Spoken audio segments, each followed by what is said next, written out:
Now that we have a list of keywords we'd like to target, let's organize them further and prepare to create some content. Let's navigate to Keyword Strategy Builder on the left side, then scroll down and click on our mini chocolate chip cookies list. Here in Keyword Strategy Builder, we have our full list of keywords. Here we have 80 keywords with a total search volume of 17.7 thousand and an average keyword difficulty of 14.05%. This is great.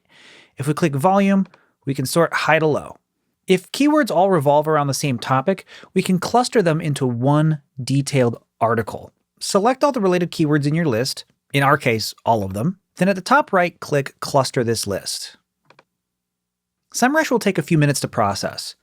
Clustering keywords just means grouping similar topics together so our content is more organized and easier to rank. When it finishes processing, you can see how it sorted everything. Here you can see it sorted it into 4 categories: small cookies, mini chocolate chip cookies calories, mini batch chocolate chip cookies. And you can see this first page here has 72 keywords. So if we click to expand it, you can see the keywords sorted by difficulty with the highest difficulty up top, or you can click volume to sort by the highest volume.